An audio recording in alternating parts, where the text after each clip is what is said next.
Today, once again, I'm coming to you from the main showroom here at Mann's Restoration, and we're joined by Marty Newkirk. He's been hard at work on the 1936 Cord 810 we have here, and actually they've made quite a bit of progress over the past week or two. Although you guys did encounter some issues along the way, didn't you?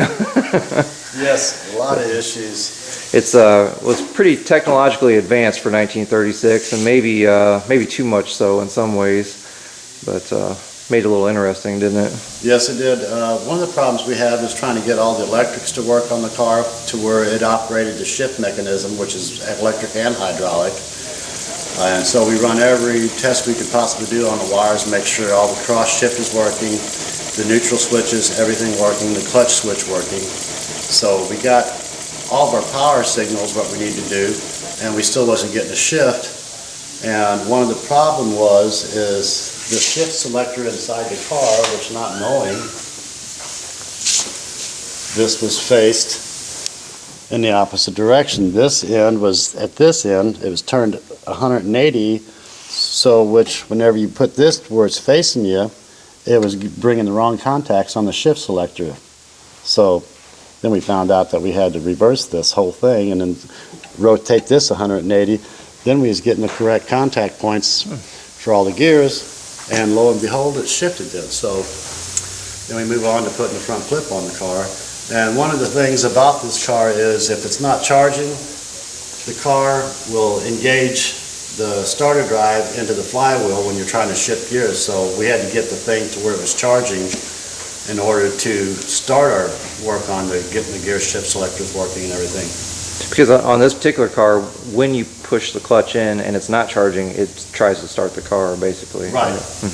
And that's how you start the car. You turn your key switch on, you turn your main power on, push the clutch in, and it engages the StarTex, and then that starts the car. So whenever you want to shift the vehicle, you pre-select your gear, you put it in whatever gear you want, and then you push the clutch in, then it operates the electrics running to the vacuum canister and the cross shift pattern, and it works in sequence. This is your vacuum canister here, which pulls, like if you want second or third, it goes this way, and then you got a cross shift mechanism down here under this cover, which pushes it over in your gate pattern to go up and down, just like an H pattern on a regular 4-speed shifter, you know, but it's all done by electric and vacuum.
It is a pretty interesting system. So unlike a typical like manual transmission where you'd push your clutch in first, then shift and launch your clutch out, you actually select it first, Yes. and then you press your clutch, and that's when it I think engages. some of the big trucks, like road tractors, is like that. You pre-select gears. Yeah, I think it was designed so anybody could drive it. You know, you wouldn't have to worry about missing gears.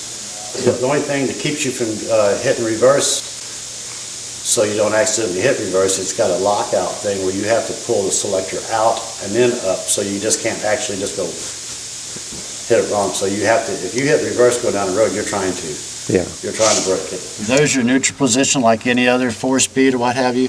You come over it, then you got to pull up on it. And then when you want to, the spring pressure will pull it back down. All right, so that's first, your reverse lockout. Yeah. And there's second, third, and fourth gear. Pretty simple. So you come along, you got it neutral, put it in second, push the clutch in, let out, then you change your gears, you know. I guess if you really want to, you can probably do it fast. Yeah. A car like this, you want to treat it like a baby.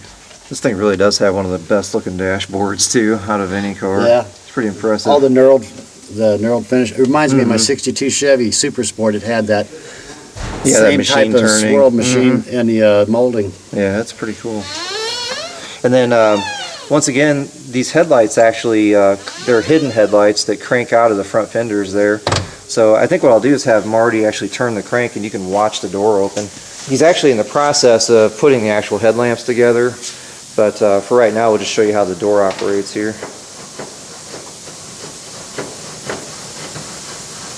Again, I mean, a pretty impressive feature for 1936, you know. A little bit farther into it, they could have put electric motor on that. Cable. A guy could still convert it over to that. Oh yeah, Easy enough, pretty you know. easily I would think. But definitely an unusual car. And I noticed you've got the carb, the air cleaner, everything all together, so I assume Well, it's in, that's not the correct air cleaner. We just put that on there just to keep anything keep stuff down from out of falling in there, yeah. Is it going to have like an oil bath style air cleaner up top, or? it. Yeah. It's a big old monster thing. It comes out way over here, your air breather over there. Then you got this tube right here that's for a breather vent. That goes into the air breather. Also, underneath here, there's a vent pipe that vents your vacuum here, and it actually is supposed to run up under behind the radiator up here, and that vents into the manifold also. Oh, okay, so back into that air Vents cleaner into the, assembly. air breather. Okay. And that's just because it's just bleeding off to atmosphere, basically. And, yeah, that's pretty neat. Yep. And I assume everything's been worked out and it's running well, starting well, that kind of thing. Yeah. I might have to do a little, we haven't had it on the road yet. Yesterday I went ahead and bled the brakes out on it and adjusted the brakes. So actually, if you wanted to drop it down, put some tires and wheels on it, we can take it out and drive it right now. But I wanted to get the front end together on it before I do, because we got everything working. The only thing I might have to do is do a little adjusting on the fuel pump in case we're a little low on fuel pressure. And there's a little trick to do that by putting a cap on top of the fuel pump rod. Oh, to get a little more stroke out of it, kind Yeah, of? get more stroke out of it. Oh, wow, that's pretty interesting. And I guess that's something you'll know more when you actually do take it down the Right. road. You'll see where you're... If it's a little stumbly, when you go to accelerate, then I need to have a little bit longer stroke on the fuel pump rod. And that helped cure a lot of that problem. Well, I know when I first walked in here, it really grabbed my attention because you had the fenders back on there and putting the headlights in. And so that's a lot of progress in the last couple of weeks. So and I imagine it's going to come together fairly quickly at this point.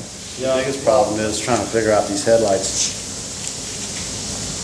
Yeah. The big problem is just kind of, they come, we never had all the pieces. And so I'm trying to figure out how this thing works and which way it's supposed to go. There's a bunch of parts there. There's some of the parts that look like it belongs to it. So you got to compress these headlights. Now, did this thing kind of come in pieces? Is that? Yeah. It was in pieces. The body shell was together, and basically that was about it.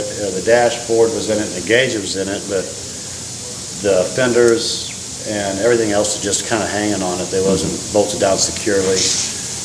Nothing was hooked up right. So a lot of parts and boxes that you had to sort through and kind of figure it out. A lot of parts was bad too, like the fuel pump. It didn't even have a fuel pump rod or diaphragm, or the spring was gone. Wow. And actually, early 60s Chevrolets has the same diaphragm. And Oh, that's pretty so neat. dissecting pieces off of that and making Trying it to work. figure all that out, yeah. Yeah.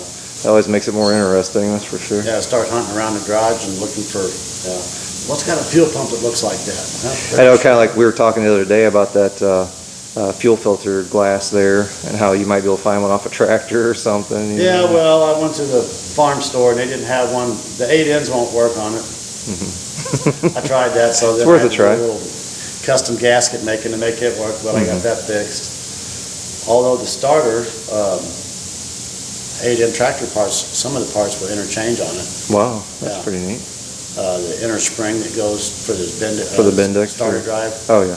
the same spring as like an 8-end tractor. Mm-hmm. And the old Y-block Fords has damn near the same exact starter drive. Yeah, wow. Yeah, I mean, They're close.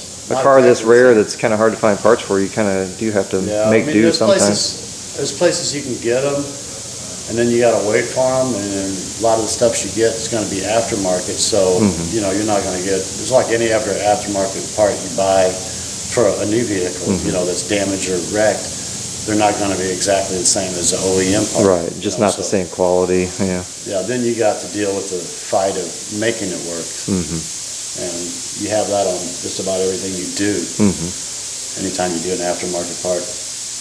But anyway, Marty, thanks again. We do appreciate you kind of walking us through everything, and we'll be back to probably in another week or two All to right. check on the progress and everything. So, Hopefully, the next one you get, it'll be cruising up down the road here. sounds good.